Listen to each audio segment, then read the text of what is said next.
에베소서 1장 18절 말씀입니다. 제가 15절부터 17절을 읽겠습니다. 18절을 다 함께 읽겠습니다.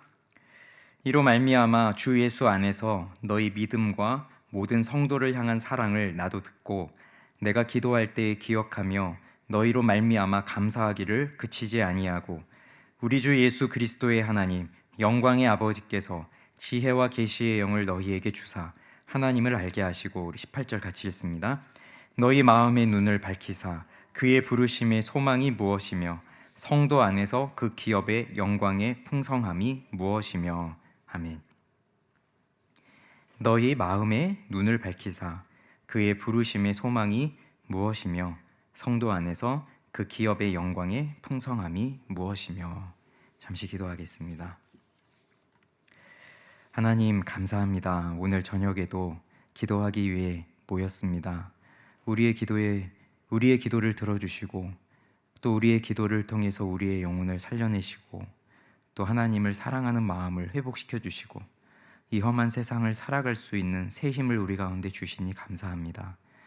여호와를 앙망하는 자에게 새 힘을 주신다 하셨으니 하나님 없이는 세상을 살아갈 힘이 없는 저희들이 하나님과 함께함으로 모든 어려움을 이겨나갈 수 있도록 도와주시고, 특별히 오늘 이 시간에도 우리가 무엇을 위해 기도해야 될지를 함께 나누려고 하오니 우리에게 꼭 필요한 시급한 기도의 제목을 가르쳐 주셔서 더욱더 열심으로 기도하는 우리 모든 성도들 되게 하여 주시옵소서. 예수님의 이름으로 기도합니다. 아멘. 철로 역정으로 유명한 존 버녀는 잉글랜드 베드퍼드에 투옥되어 있는 동안에 성령과 지각을 겸비한 기도라는 제목의 책을 썼습니다. 그 책에서 그는 이렇게 말하고 있습니다. 우리의 마음과 영혼을 솔직하고도 열렬하게 깊은 애정을 담아 쏟되 성령님의 능력과 도우심을 힘입어 그리스도로 말미암아 하나님 앞에 쏟아내는 기도를 해야 한다. 즉 하나님이 약속하신 일들을 그분의 말씀을 따라 간구하되 그분의 의지에 믿음으로 순종하며 교회의 유익을 위해 간구하는 기도를 해야 한다. 우리는 이러한 기도를 에베소 교회의 성도들에게 보내는 바울의 편지 속에서 발견할 수 있습니다. 바울이 성도들을 위해 이렇게 기도하고 있었던 것이죠. 지난주에 우리가 보았던 1장 17절의 말씀은 우리 주 예수 그리스도의 하나님 영광의 아버지께서 지혜와 계시의 영을 너희에게 주사 하나님을 알게 하시고, 그러니 바울이 지금 이 에베소 교회의 성도들을 위해 하는 기도가, 가장 첫 번째 기도가 지혜와 계시의 영을 주셔서 하나님을 알게 해달라고 하는 그 기도였습니다. 하나님을 알게 해달라는 그 기도에 이어서 오늘은 이러한 기도 제목들이 나오는데, 자 18절, 19절에 보면 무엇이며 어떠한 것을 이런 말로 연결이 되고 있고, 제일 마지막 우리 성경에는 제일 마지막에 알게 하시기를 구한다라는 말이 우리 번역된 우리 성경에는 19절 제일 뒤에 있습니다. 그것을 보면 이제 하나님을 알게 된 우리 에베소 교회 성도들이 세 가지가 나오는데, 첫째는 그의 부르심의 소망이 무엇이며, 그 다음 두 번째는 성도 안에서 그 기업의 영광의 풍성함이 무엇이며, 그리고 세 번째는 그의 힘의 위력으로 역사하심을 따라 믿는 우리에게 베푸신 능력의 지극히 크심이 어떠한 것을, 이 세 가지를 너희로 알게 하시기를 구하노라. 이것이 성령을 의지하여 하나님께 마음을 쏟아드리는 바울의 기도의 제목이었습니다. 그러면 지난 시간에는 지혜와 계시의 영을 주셔서 하나님을 알게 해달라고 하는 기도를 하였는데, 이제 좀 더 구체적으로 들어가는 것이죠. 좀 더 구체적으로 오늘은 이 18절의 이 첫 번째 기도 제목만 살펴보려고 합니다. 부르심의 소망이 무엇이며. 그런데 이 세 가지, 앞에 말씀드린 그 세 가지의 기도를 하기 전에 전제되는 것이 있어요. 앞서는 것이 있어요. 앞서서 구하는 것이 있어요. 바로 너희 마음의 눈을 밝히사라는 그 제목입니다. 성경에서 마음이라는 단어 참 많이 나오죠. 그럼 이 마음이라는 단어가 우리 가슴에서 이 혈액을 온몸으로 쭉쭉 뻗어나가게 해서 그 피를 돌게 하는 그러한 심장을 의미하는 건 아니에요. 지금 여기서 말하는 마음이라는 거는 그 심장, 그 우리 장기인 심장을 말하는 것이 아니라 우리의 지성적인 이해와 정서적인 감정을 통합하고 있는 육체와 영혼의 중심부를 가리키고 있는 겁니다. 그래서 이 마음이라고 하는 것은 그냥 단순히 감정만을 뜻하는 것도 아니에요. 이것은 우리의 인격의 중심입니다. 우리 존재와 행동의 원천을 의미하는 것입니다. 그래서 우리가 배우기를 우리 사람은 육체와 영혼으로 되어 있는데 그 육체와 영혼이 신비하게 맞닿아 있는 것이 비록 보이지는 않지만 그렇게 육체와 영혼이 맞닿아 있는 것이 마음이라고 하는 거죠. 그래서 영혼이 그 마음을 통하여서 육체에게 명하고 그 육체적인 것, 육체 또한 육체에서 경험하는 것들이 마음을 통하여서 영혼에게 올라가니 그렇게 영혼도 육체에게 영향을 받게 되는 것이죠. 그렇게 육체와 영혼이 맞닿아 있는 그것이 마음입니다. 그래서 우리의 삶에서 특히 우리의 영적인 삶에서 이 마음은 매우 중요한 것이죠. 그런데 오늘 뭐라고 말하고 있어요? 마음의 눈을 밝혀달라고 하고 있습니다. 근데 마음에 눈이 있습니까? 없죠. 그러니까 이것은 비유적인 표현인 거죠. 마음의 눈. 근데 눈을 밝혀달라고 하고 있어요. 그러면 상태가 어떤 겁니까? 지금 마음의 눈이 매우 어두운 상태라는 거죠. 그럼 눈이 어두워져 있으면 볼 수 없는 것이죠. 그러니까 우리의 눈이 있는데 눈이 아예 없어서 못 보는 것이 아니라 눈은 있는데 이 눈이 어두워져 있는 거예요. 그래서 보이질 않는 거예요. 예를 들어 우리가 이제 살아가면서 좀 나이를 먹어가다 보면 우리 눈이 좀 흐려지죠. 백내장이라는 질병이 찾아오죠. 그러면 백내장이라는 질병이 왔다고 봅시다. 우리 눈은 그대로 있어요. 수정체도 그대로 있어요. 망막도 그대로 있어요. 그런데 그 수정체에 혼탁이 와서 안개가 낀 것처럼 흐릿하게 보이면서 그러면서 시력이 점점 감퇴해서 보여지지를 않아요. 눈이 없습니까? 눈이 있죠. 눈은 다 있는데 그런데 무언가로 흐릿하게 덮여져서 보여지지 않는 그런 상태인 그런 상태가 되는 것처럼 우리 마음이 그렇다는 거예요. 우리 마음이 죄로 인하여서 우리 마음의 상태가 이렇게 어두워진 겁니다. 그러니까 마음이 아예 없다는 게 아니에요. 마음은 다 가지고 있는 거죠. 그런데 어두워졌어요. 그거를 고린도후서에서는 이렇게 말하고 있습니다. 그 중에 이 세상의 신이 믿지 아니하는 자들의 마음을 혼미하게 하여 그리스도의 영광의 복음의 광채가 비치지 못하게 함이니 이렇게 말씀해요. 그러니까 분명 하나님의 영광은 찬란하게 빛나고 있고 하나님께서 우리 인간을 창조하실 때 하나님의 형상대로 창조하셔서 우리의 창조주이신 하나님이 누구이신지를 알게 하시고 하나님이 창조하신 이 모든 자연을 보면서 하나님의 뜻이 무엇인지를 알게 하여 하나님을 찬미하고 하나님을 영화롭게 하며 하나님을 기뻐하며 살도록 창조하셨는데 죄가 우리의 마음의 눈을 어둡게 하여 버려서 찬란하게 빛나고 있는 이 하나님의 영광조차 보지 못하게 하는 그러한 상태가 되어졌다는 겁니다. 그래서 두더지보다 눈이 더 멀어져 버렸어요. 그래서 지금 이 찬란하게 빛나고 있는 이 하나님의 영광을 더 이상 볼 수 없는 그 마음의 눈이 어두워져 있는 상태가 된 겁니다. 그러면 이렇게 어두워져 있는 마음의 눈이 어두워져 있는 이 상태 속에서 우리는 어떻게 해야 되겠어요? 이 어둠에 사로잡혀 있는 우리 마음의 눈이 밝아져야 되는 것이죠. 여기 빛이 들어와야 되는 것이에요. 근데 여기 밝게 이 마음의 눈을 밝히사라고 할 때 이 밝히다라는 말이 밝게 하다, 비추다, 조명하다 뭐 이런 뜻인데요. 이거는 이해한다라는 뜻하고 같은 말입니다. 그래서 우리의 마음을 무지한 우리의 마음을 지각을 여셔서 알게 하신다는 거죠. 이해하게 하신다는 거죠. 근데 이걸 누가 하십니까? 내가 이제 마음의 눈을 좀 열어봐야 되겠다. 이제 내가 좀 눈 좀 떠봐야 되겠다 해서 내가 할 수 있는 건가요? 할 수 없습니다. 이건 오직 성령의 역사를 통해서 일어나는 거예요. 그래서 4장 6절에는 어두운 데에 빛이 빛이라 말씀하셨던 그 하나님께서 예수 그리스도의 얼굴에 있는 하나님의 영광을 아는 빛을 우리 마음에 비추셨느니라. 그러니까 우리 마음의 어두움을 빛나게 하는 것은 빛을 창조하신 하나님이신 겁니다. 다른 사람이 할 수 있는 게 아니에요. 내가 할 수 있는 것도 아니에요. 그러니까 성령의 은혜인 거죠. 하나님의 놀라운 은혜인 겁니다. 그렇게 마음의 눈을 밝혀달라는 거예요. 그런데 여기서 하나 더 생각해 본다면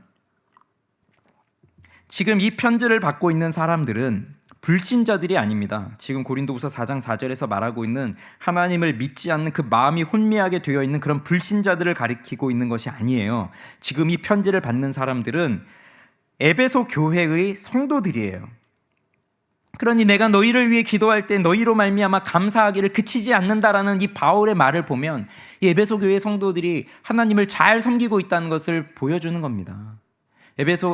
바울이 에베소에서 3년간 머무르면서 목회하면서 특별한 마음을 쏟으면서 양육했던 사람들이에요.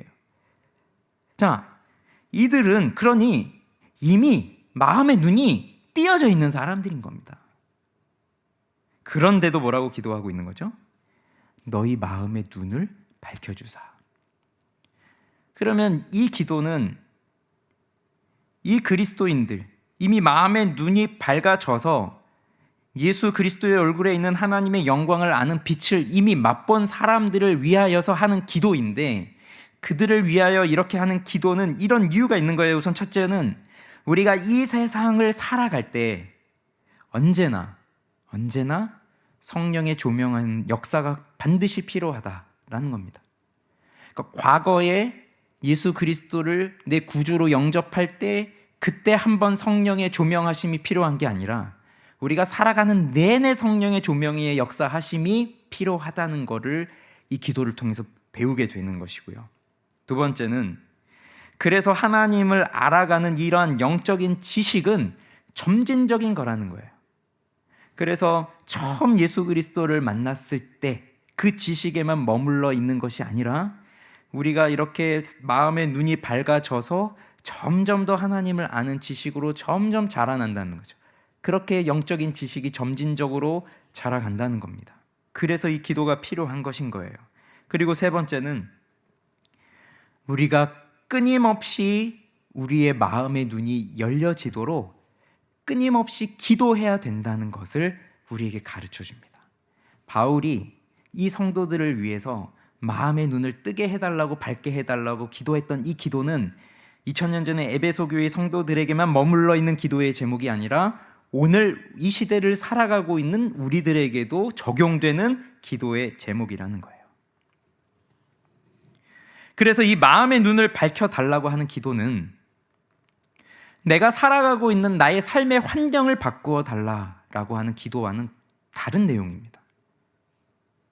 이것은 나의 마음의 눈을 밝혀주셔서 하나님이 사랑하는 것을 나도 사랑하게 해달라는 기도이고, 나의 마음의 눈을 밝게 해주셔서 하나님이 바라보는 곳을 나도 바라보게 해달라고 하는 그런 기도예요.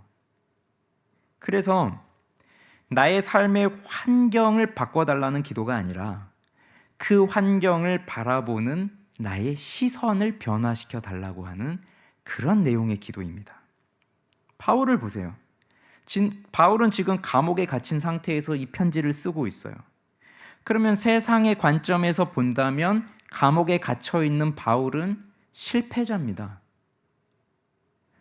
그런데 성령으로 인해서 마음의 눈이 열려져 있는 이 바울은 하나님의 시선으로 자신이 갇혀 있는 감옥을 바라봐요. 그랬을 때 지금 인권을 그렇게 중요하고 있는 오늘날도 감옥이 그렇게 좋은 곳이 아닌데 2000년 전의 감옥은 어떤 곳이었겠습니까? 그런데도 그 감옥은 마음의 눈이 밝혀져 있는 바울에게는 더 이상 절망의 동굴과도 같은 곳이 아니었어요. 거기는 하나님의 위대한 복음의 역사가 찬란하게 나타나는 빛나는 무대였던 겁니다. 어떻게 해서 그럴 수 있는 것이죠? 마음의 눈이 밝아졌기 때문이에요. 그러니까 보는 시각이 달라진 거예요. 다른 거예요. 가나안 정복을 앞두고 모세가 가데스 바네아에서 12명의 정탐꾼을 보냅니다. 그 이야기 우리 너무 잘 알고 있죠. 그 12명의 정탐꾼이 가게 될 그 땅, 정복하게 될 땅을 보고서 돌아옵니다.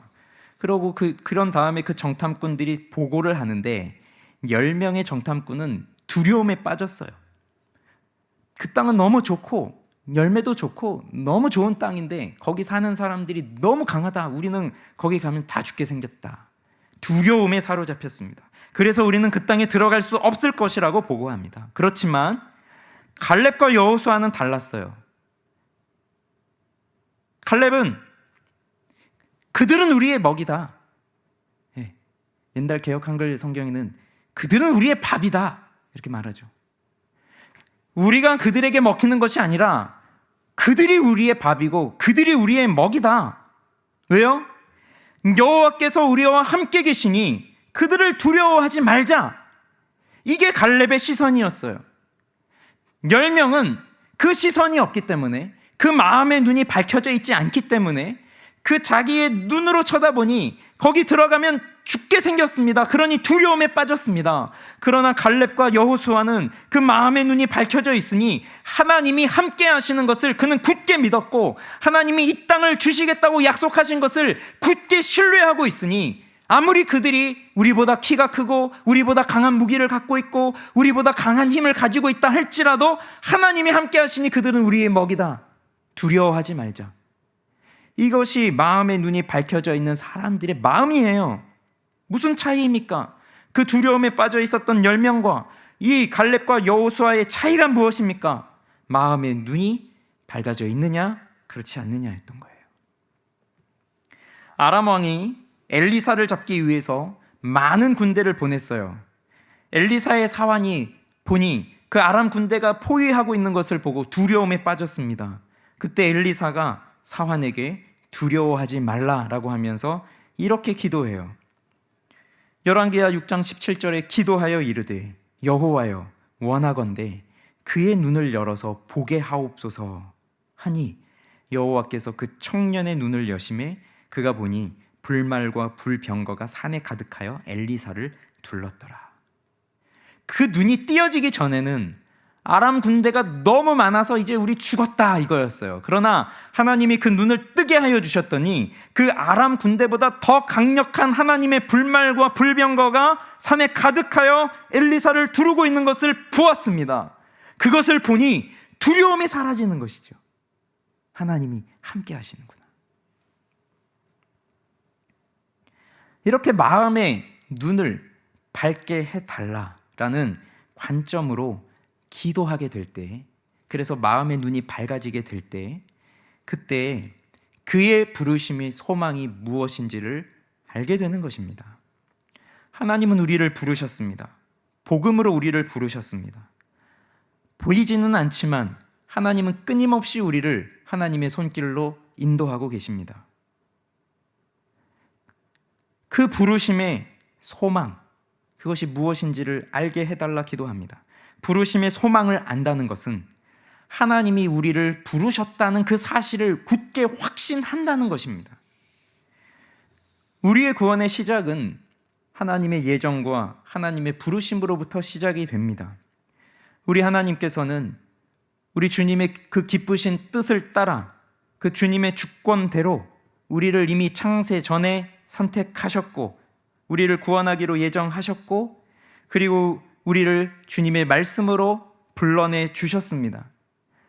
주님의 부르심을 받은 자가, 그 주님의 말씀을 받은 자가 어찌 그 주님의 부르심을 거절할 수 있겠습니까? 우리가 주님의 부르심을 거절할 수 있다면 우리가 그 주님보다 더 높은 존재입니다. 우리는 그럴 수 없습니다. 그러니 하나님의 말씀, 하나님의 부르심, 하나님의 이 초청, 이걸 우리는 거절할 수 없습니다. 그러니 그 하나님의 부르심이 우리에게 주어지게 될 때에, 하나님의 말씀이 우리에게 주어지게 될 때에 우리는 그 하나님의 말씀 앞에 엎드려져서 감히 나와 같은 죄인을 구원하여 주시는, 아무리 이해해 보려고 해도 이해할 수 없는, 어떻게 하나님이 나 같은 사람을, 어떻게 하나님이 나와 같은 죄인을 부르실까?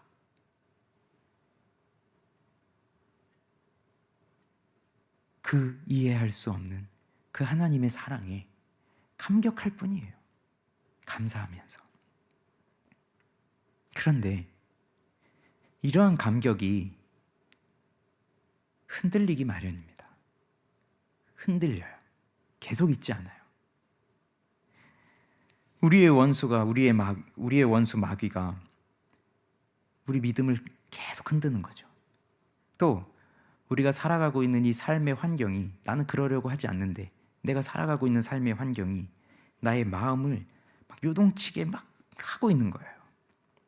그래서 우리가 아까 불렀던 그 찬양처럼 내 평생 가는 길 순탄하여 늘 잔잔하여 강 같든지 큰 풍파로 무섭고 어렵든지 나의 영혼은 늘 편하다 라고 고백할 수 있는 것은, 마귀가 우리를 삼키려고 달려와도 우리의 대장 되신 주 예수 그리스도께서 나의 용사가 되어주셔서 친히 나를 대신하여 싸워주시고 이기신다는 강한 믿음이 있을 때 그 고백을 할 수 있는 것이지, 그 고백이 없으면, 그 믿음이 없으면, 그 확신이 없으면 그 고백을 할 수가 없는 거예요.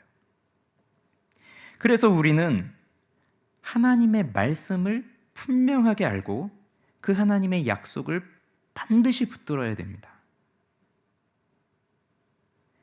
그래서 이 부르심의 소망, 그것이 그냥 우리의 감정적인 감격, 하나님이 나와 같은 죄인을 불러주셨구나, 그랬더니 내 영혼이 정말 평안하구나, 그랬던 감정적인 그 감격만으로서는 안 되고, 분명한 하나님의 말씀, 그 하나님을 아는 그 지식이 우리 속에 들어올 때, 그때 이 구원의 소망이 무엇인지를 확실하게 아는 거예요. 흔들리지를 않는 거예요. 왜냐? 내 마음은 흔들려요. 내 감정은 흔들려요. 내 주관적인 생각은 흔들려요. 그러나 변하지 않는 것은 하나님의 약속이요, 변하지 않는 것은 하나님의 말씀입니다. 너는 내 아들이라 하나님이 택하시고 부르셨다면 하나님이 그것을 절대 바꾸시지 않으세요. 하나님은 바꾸시는 분이 아니시니까요. 그래서 우리는 우리를 부르시는 하나님을 아는 더 깊고 깊은 지식으로 날마다 들어가게 될 때에, 그때에 이 부르심의 소망이 무엇인지를 더 강력하게 확신하고 그 소망을 붙들면서 살아가는 거예요. 광야에서 이스라엘 백성들이 어떻게 살았습니까? 무엇을 먹고 살았습니까? 날마다 주시는 만나를 먹으면서 그들이 광야를 살았습니다. 그랬던 것처럼 우리의 하루하루의 삶 속에서 날마다 하나님을 아는 그 지식이 날마다 주어져야 우리는 이 부르심의 소망 속에서 살아갈 수 있는 거예요. 그러니 하나님의 말씀이 우리 가까이 있어야 하는 겁니다. 그러면 여러분, 우리에게 있어서 마음의 눈을 밝히사 부르심의 소망을 아는 것, 이것이 우리에게 있어 가장 큰 의미를 가지고 있는 우리의 기도 제목입니까? 우리가 알고 있는 사람, 우리가 섬기고 있는 사람, 우리가 가르치고 있는 사람, 우리가 양육하고 있는 사람, 이런 사람들도 이러한 부르심의 소망을 아는 것이 우리가 그들을 위해 기도할 때 가장 시급하고 큰 기도 제목입니까? 오늘 우리는 나 자신을 위해서, 그리고 우리의 가족을 위해서, 또 우리가 섬기고 있는, 양육하고 있는, 가르치고 있는, 전도하고 있는 그 영혼들을 위해서 이 제목을 가지고 기도해야 됩니다. 오늘만 기도할 것이 아니라 내일도, 그 다음 날도, 우리 주님이 오실 그날까지 끊임없이 이 제목으로 기도해야 됩니다. 그래서 세상을 바라보는 관점이 하나님의 관점과 같아지고 하나님의 말씀을 따라 역사하시는 성령의 조명으로 나의 마음이 바뀌어지게 되어져서 그 복음에 대한 확신, 하나님이 나를 부르셨다라고 하는 그 부르심의 소망으로 가득 차게 해달라고 기도해야 됩니다. 그 천국을 약속하신 좋으신 우리 하나님 아버지의 사랑을 끝까지 붙들 수 있는 용기를 달라고 기도해야 됩니다. 누구나 살다 보면 영혼의 실증도 오기 마련입니다. 누구나 살다 보면 여러 가지 고난이 오기 마련이고 시험을 당하기 마련입니다. 이때 이것을 이길 수 있는 힘은 다른 것에 있지 않습니다. 신실하신 하나님을 바라보는 믿음에 있습니다. 바람이 불면 흔들리는 갈대와 같은 나의 영혼이고 바람이 불면 꺼져가는 그러한 작은 촛불과도 같은 내 영혼이지만 나의 영혼을 꺾지 아니하시고 나의 영혼의 불을 끄지 아니하시는 그 신실한 하나님의 은혜를 향해 믿음으로 오늘도 나의 마음의 눈을 밝혀주사 그의 부르심의 소망이 무엇인지를 알게 해달라고 간구하는 것, 그것이 이 시험을 이길 수 있는 길이고 내 영혼을 살려내는 길이고 우리가 섬기고 있는, 가르치고 양육하고 있는 자들, 우리의 자녀들을, 우리의 가족들을 살려낼 수 있는 길인 겁니다. 이 제목을 가지고 기도하십시오. 그래서 우리의 마음의 눈이 밝아져서 그 부르심의 소망을 굳게 붙들고 확신하는 우리 모두가 되어지기를 주님의 이름으로 축원합니다.